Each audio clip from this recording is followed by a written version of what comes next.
രാജ്യത്തെ ഞെട്ടിച്ച ചെങ്കോട്ട സ്ഫോടന കേസിലെ ചാവേറായ ഉമർ നബി അക്രമം നടത്തുന്നതിന് തൊട്ട് മുമ്പ് സ്വന്തം വീട് അതായത് കുടുംബ വീട് സന്ദർശിച്ചുള്ള നിർണായകമായ റിപ്പോർട്ടുകൾ ഇപ്പോൾ പുറത്തു വരുന്നുണ്ട്.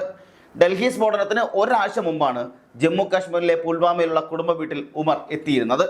വീട്ടിലെത്തിയപ്പോൾ ഉമർ തന്റെ സഹോദരന് കൈമാറിയ ഫോണിൽ നിന്നാണ് ചാവേർ ആക്രമണങ്ങളെ പ്രകീർത്തിക്കുന്നതും ന്യായീകരിക്കുന്നതുമായ വീഡിയോ ദൃശ്യങ്ങൾ അന്വേഷണ ഏജൻസികൾക്ക് ലഭിച്ചിരിക്കുന്നത്. ഉമർ നബിയുടെ തീവ്രപരമായ മാനസികാവസ്ഥയുടെ ഉള്ളറകളിലേക്ക് വെളിച്ചം വീശുന്ന ഈ വീഡിയോ നേരത്തെ തന്നെ ചില മാധ്യമങ്ങളിലൂടെ പുറത്തു വന്നിരുന്നതുമാണ്. ഈ വീഡിയോ ദൃശ്യങ്ങൾ കേസന്വേഷണത്തിൽ വഴിത്തിരിവായി മാറുകയും ചെയ്തിട്ടുണ്ട്. വലിയ തരത്തിലുള്ള വഴിത്തിരിവായി ഇത് മാറുകയും ചെയ്തിട്ടുണ്ട്. ഉമർ നബിയുടെ വ്യക്തിപരമായ നീക്കങ്ങളും ആക്രമണത്തിന് മുമ്പുള്ള മാനസിക നിലയും മനസ്സിലാക്കാൻ അന്വേഷണ ഏജൻസികളെ സഹായിക്കുന്ന ഏറ്റവും നിർണായകമായ തെളിവാണ് ഇപ്പോൾ പുറത്തു വന്നിരിക്കുന്നത്. കുടുംബ വീട്ടിൽ നിന്ന് മടങ്ങുന്നതിന് മുമ്പ് തന്റെ കൈവശമുണ്ടായിരുന്ന 2 ഫോണുകളിൽ ഒരെണ്ണം ഉമർ തന്റെ സഹോദരന് നൽകിയിരുന്നു. ഇതിനുശേഷം ഉമർ ഫരീദാബാദിലെ അൽ-ഫലാഹ് സർവകലാശാലയിലേക്ക് തിരിച്ചു പോവുകയും ചെയ്തു. ഉമർ മടങ്ങിപ്പോയതിന് പിന്നാലെയാണ് കേസുമായി ബന്ധപ്പെട്ട് ഡോക്ടർ ഉമറിന്റെ അൽ-ഫലാഹ് സർവകലാശാലയിലെ സഹപ്രവർത്തകർ വിവിധ ഘട്ടങ്ങളായി പോലീസിന്റെ പിടിയിലാകുന്നത്. ഈ അറസ്റ്റുകളെ കുറിച്ചുള്ള വിവരങ്ങൾ ഉമറിന്റെ സഹോദരന് ലഭിക്കുകയും ചെയ്തിട്ടുണ്ട്. സഹോദരനടക്കമുള്ളവർ ഭീകരവാദ ബന്ധത്തിൽ അറസ്റ്റിലായ വിവരം ലഭിച്ചതോടെ ഉമർ നബിയുടെ സഹോദരൻ കടുത്ത പരിഭ്രാന്തിയിലുമായി. ഈ പരിഭ്രാന്തിയിൽ ചെയ്ത ഒരു പ്രവൃത്തിയാണ് ഇപ്പോൾ അന്വേഷണത്തിൽ നിർണായകമായൊരു തെളിവിലേക്ക് എത്തിച്ചിരിക്കുന്നത്. പരിഭ്രാന്തനായ ഉമറിന്റെ സഹോദരൻ തനിക്ക് കൈമാറിയ ഫോൺ പുൽവാമയിലെ വീടിനടുത്തുള്ള കുളത്തിലേക്ക് വലിച്ചെറിയുകയായിരുന്നു. തന്റെ കൈവശം ഈ ഫോൺ ഇരിക്കുന്നത് ഒരുപക്ഷെ അറസ്റ്റിന് കാരണമായേക്കാമെന്ന ഭയമാണ് ഇത്തരമൊരു പ്രവൃത്തിയിലേക്ക് സഹോദരനെ നയിച്ചത്. ഈ ഫോണായിരുന്നു കേസിലെ ഏറ്റവും നിർണായകമായ തെളിവായ വീഡിയോ ഉൾപ്പെടെയുള്ള രേഖപ്പെടുത്തിയ ദൃശ്യങ്ങളെല്ലാം ഇതിനകത്താണ് ഉണ്ടായിരുന്നത്. ഉമർ നബിയുടെ കൈവശം ഉണ്ടായിരുന്ന 2 ഫോണുകളും കണ്ടെത്താൻ അന്വേഷണ ഉദ്യോഗസ്ഥൻ കഠിനമായി തന്നെ ശ്രമിക്കുകയും ചെയ്തിരുന്നു. എന്നാൽ ആക്രമണം നടന്നതിന് പിന്നാലെ 2 ഫോണുകളും സ്വിച്ച് ഓഫ് ചെയ്ത നിലയിലുമായിരുന്നു. ഫോണുകളുടെ അവസാന ലൊക്കേഷനുകൾ ഡൽഹിയിലും പുൽവാമയിലുമായിരുന്നുവെന്ന് സൈബർ പരിശോധനയിൽ വ്യക്തമാവുകയും ചെയ്തിട്ടുണ്ട്. ഈ നിർണായക വിവരത്തിന്റെ അടിസ്ഥാനത്തിലാണ് അന്വേഷണ ഉദ്യോഗസ്ഥർ പുൽവാമയിലെ ഉമറിന്റെ കുടുംബ വീട്ടിലേക്ക് എത്തുന്നത്. ഉമറിന്റെ വീട്ടിൽ ദിവസങ്ങളോളം നീണ്ട പരിശോധനകളും നീണ്ട ചോദ്യം ചെയ്യലുകളും നടക്കുകയും ചെയ്തിരുന്നു. ഈ ചോദ്യം ചെയ്യലുകൾക്കെല്ലാം ഒടുവിലാണ് തനിക്ക് ഉമർ ഒരു ഫോൺ നൽകിയിരുന്നുവെന്നും അത് ഭയം കാരണം വീടിനടുത്തുള്ള കുളത്തിൽ വലിച്ചെറിഞ്ഞുവെന്നും സഹോദരൻ വെളിപ്പെടുത്തിയത്. എന്നാൽ സഹോദരനെ ചോദ്യം ചെയ്യൽ നടത്തുന്നതിനിടെയായിരുന്നു ഡൽഹിയിൽ ചെങ്കോട്ടയിലെ ചാവേർ ആക്രമണം നടന്നതെന്നും അതിനുശേഷമാണ് ഫോൺ കുളത്തിൽ നിന്നും കണ്ടെടുത്തതെന്നും ഔദ്യോഗിക വൃത്തങ്ങൾ പറയുന്നുമുണ്ട്. ഫോൺ കണ്ടെടുത്ത സമയം ആക്രമണ സമയം തമ്മിലുള്ള ഈ വ്യത്യാസം അന്വേഷണത്തിന്റെ സങ്കീർണതയെ കൂടുതൽ സൂചിപ്പിക്കുന്നുമുണ്ട്. കുളത്തിൽ കിടന്ന ഫോൺ പൂർണ്ണമായും വെള്ളം കയറി നശിച്ച നിലയിലുമായിരുന്നു. ഫോണിന് കേടുപാടുകൾ സംഭവിക്കുകയും അതിന്റെ മദർ ബോർഡ് അടക്കം തകരാറാവുകയും ചെയ്തിട്ടുണ്ട്. എന്നാൽ ശാസ്ത്രീയപരമായ പരിശോധനയിലൂടെ തകരാറായ ഫോണിൽ നിന്നും നിർണായകമായ വിവരങ്ങൾ വീണ്ടെടുക്കാൻ അന്വേഷണ ഏജൻസിക്ക് സാധിച്ചിട്ടുമുണ്ട്. അങ്ങനെ അതിൽ നിന്നും പുറത്തു വന്ന ദൃശ്യം അല്ലെങ്കിൽ അതിൽ നിന്നും ശേഖരിച്ച ദിവസങ്ങൾക്ക് ശേഷമാണ് ഉമറിന്റെ വീഡിയോ എല്ലാം വീണ്ടെടുക്കാൻ സാധിക്കുന്നത് പോലും. അത്രത്തോളം വലിയ പരിശ്രമമായിരുന്നു ഇതിന് വേണ്ടി വന്നത്. ഇത് മുതിർന്ന ഉദ്യോഗസ്ഥർ തന്നെ പിന്നീട് വ്യക്തമാക്കുകയും ചെയ്തിട്ടുണ്ട്. ഈ വീഡിയോ ദൃശ്യങ്ങൾ ഉമർ നബിയുടെ ആശയങ്ങളെയും ആക്രമണത്തിന് പിന്നിലെ മാനസിക നിലയെയും കുറിച്ച് നിർണായക വിവരങ്ങൾ തന്നെ പോലീസ് വൃത്തങ്ങൾക്ക് ലഭിച്ചിട്ടുമുണ്ട്. അൽ-ഫലാഹ് സർവകലാശാലയിലെ 17 നമ്പർ കെട്ടിടത്തിലെ 13 നമ്പർ മുറിയിൽ വെച്ചാണ് ഉമർ ഈ വീഡിയോ ചിത്രീകരിച്ചത് എന്നാണ് അന്വേഷണ സംഘത്തിന്റെ നിഗമനങ്ങളെല്ലാം.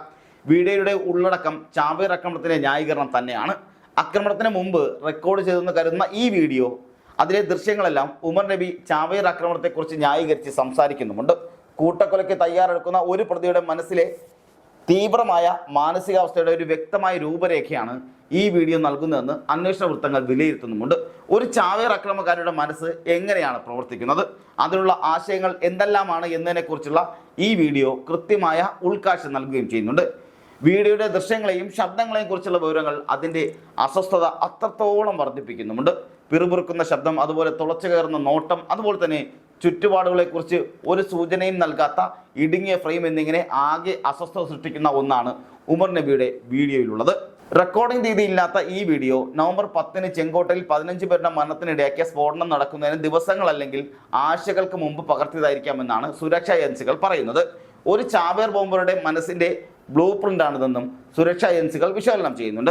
ആക്രമണം നടക്കുന്നതിന് മുമ്പ് ഒരു ഭീകരവാദിക്ക് സംഭവിക്കുന്ന മാനസിക പരിവർത്തനത്തെക്കുറിച്ചും സ്വയമായി ന്യായീകരിച്ചു കൊണ്ടുള്ള സംഭാഷണത്തെക്കുറിച്ചുമെല്ലാം ഈ വീഡിയോ ദൃശ്യങ്ങൾ നിർണായകമായ വിവരങ്ങൾ നൽകുന്നുമുണ്ട്. ഇരുണ്ട വെളിച്ചത്തിൽ ഒരു മുറിയിൽ ഒറ്റയ്ക്കിരിക്കുന്ന ഉമറിനെയാണ് വീഡിയോയിൽ കാണാൻ സാധിക്കുന്നത്. വളരെ പതുങ്ങിയ ശബ്ദത്തിൽ അയാൾ ഇംഗ്ലീഷിൽ ഒഴുക്കോടെയാണ് സംസാരിക്കുന്നത്. ചാവേർ ബോംബിംഗ് എന്ന ആശയത്തെക്കുറിച്ചാണ് ഉമർ സംസാരിച്ചു തുടങ്ങുന്നത് തന്നെ. നമുക്ക് ആദ്യം ആ ദൃശ്യങ്ങളുടെ കുറച്ച് ഭാഗം ഒന്ന് കണ്ടുവരാം. One of the very misunderstood concept is concept of what has been labeled as suicide bombing. It is martyrdom operations, and it is being known in Islam.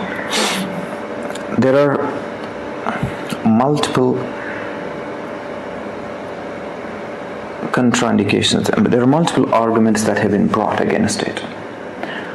Martyrdom operations. When a person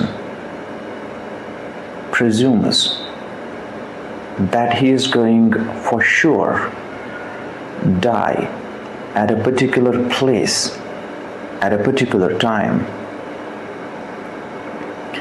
he goes against the presumption that a particular is going to die in a particular situation. It's not, we don't have situation. ചാവേർ ബോംബാക്രമണത്തെക്കുറിച്ച് വ്യക്തമായി തെറ്റിദ്ധരിപ്പിക്കപ്പെട്ടിട്ടുണ്ടെന്ന് ഇപ്പോൾ നിങ്ങൾ കണ്ട video ദൃശ്യത്തിൽ നിന്നും മനസ്സിലാക്കാൻ കഴിയും. ഇത് തന്നെയാണ് വീഡിയോയിൽ ഉമർ വാദിക്കുന്നത്. ഇത് യഥാർത്ഥത്തിലൊരു രക്തസാക്ഷിത്വ പ്രവർത്തനമാണെന്നാണ് അയാൾ പറയുന്നത്. ലോകം ചാവേർ ബോംബിംഗ് എന്ന് വിളിക്കുന്നതിനെ ബോധപൂർവമായ ദൗത്യമായാണ് ഉമർ നബി അവതരിപ്പിക്കുന്നത്. ഒരു നിശ്ചിത സമയത്ത് ഒരു നിശ്ചിത സ്ഥലത്ത് താൻ മരിക്കുമെന്ന പൂർണ്ണ ഉറപ്പോടെ ഒരാൾ നടത്തുന്ന പ്രവൃത്തിയാണിതെന്നും ഇത് ഒരു പരിശുദ്ധമായ ദൗത്യമാണെന്നും ഉമർ വിശ്വസിക്കുകയും ചെയ്തിരുന്നു, വിലയിരുത്തുകയും ചെയ്തിരുന്നു. മെഡിക്കൽ പ്രൊഫഷണലുകൾ ഉൾപ്പെടെയുള്ള വൈറ്റ് കോളർ ഭീകരവാദ സംഘടനയിലെ പ്രത്യശാസ്ത്രപരമായ തീവ്ര ചിന്തകളുടെ അംഗമാണ് ഉമർ എന്ന് കണക്കാക്കപ്പെടുന്നുണ്ട്. എന്തുകൊണ്ടാണെന്ന് ഈ വീഡിയോയിൽ വ്യക്തമായി പറയുന്നുമുണ്ട്. വിദ്യാസമ്പന്നരും പ്രൊഫഷണൽ ജീവിതം നയിക്കുന്നവരും എങ്ങനെയാണ് തീവ്ര ചിന്തകളിലേക്ക് ആകർഷിക്കപ്പെടുന്നതെന്നതിൻ്റെ ഉദാഹരണമാണ് ഉമറിൻ്റെ ഈ വീഡിയോ ദർശനങ്ങളെല്ലാം ഉള്ളത്. ചാവേർ ബോംബാക്രമണത്തെക്കുറിച്ച് പഠിക്കാൻ ഉദ്ദേശിച്ചാണ് ഈ വീഡിയോ നിർമ്മിച്ചതെന്നാണ് അന്വേഷണ ഉദ്യോഗസ്ഥർ വിശ്വസിക്കുന്നത്. പുതുതായി റിക്രൂട്ട് ചെയ്ത ആളുകളെ സ്വാധീനിക്കാനും അല്ലെങ്കിൽ അവരെ പഠിപ്പിക്കാൻ വരെ ഇത് ഉപയോഗിക്കാമെന്ന തരത്തിലേക്ക് മാറുകയും ചെയ്യുന്നുണ്ട്. പുതുതായി റിക്രൂട്ട് ചെയ്യപ്പെടുന്ന ആളുകളെ സ്വാധീനിക്കാനും തീവ്രവാദം അവരിലേക്ക് കുത്തി നിറയ്ക്കാനും അതുപോലെ എത്തിക്കാനും ലക്ഷ്യമിട്ടാണ് ഈ പ്രചരണ വീഡിയോ നിർമ്മിക്കപ്പെട്ടതെന്നും ഉദ്യോഗസ്ഥർ സ്ഥിരീകരിച്ചിട്ടുണ്ട്. ഇത്തരം ആക്രമണങ്ങൾക്ക് പിന്നിലെ ഗൂഢാലോചന, അതിലേക്ക് ഒരാളെ എത്തിക്കുന്ന ബോധ്യം, ഭീകരവാദികളുടെ മാനസികാവസ്ഥ എന്നിവയെക്കുറിച്ച് ഉൾക്കാഴ്ച കൊണ്ട് തന്നെ അല്ലെങ്കിൽ അതിൻ്റെയൊക്കെ ഉൾക്കാഴ്ച നൽകുന്നതാണ് ഈ റെക്കോർഡിംഗ് എന്നും ഉദ്യോഗസ്ഥർ വിലയിരുത്തുന്നുണ്ട്.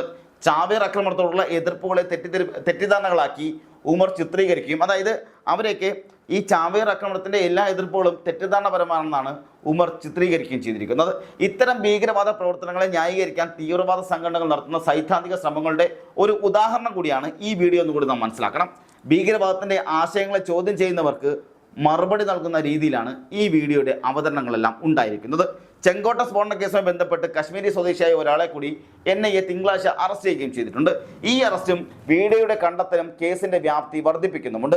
ജെയ്ഷെ മോഡൽ ഹമാസ്, അതായത് ഹമാസ് രീതിയിലുള്ള അതിൻ്റെ അതേ ശൈലിയിലുള്ള ആക്രമണം ആസൂത്രണം ചെയ്തിട്ടുണ്ടെന്നും ഏകോപിത സ്ഫോടന പരമ്പരയായ ചെറിയ റോക്കറ്റുകൾ വികസിപ്പിക്കുന്നതുമായും വിവരങ്ങളെല്ലാം ലഭിച്ചിട്ടുമുണ്ട്.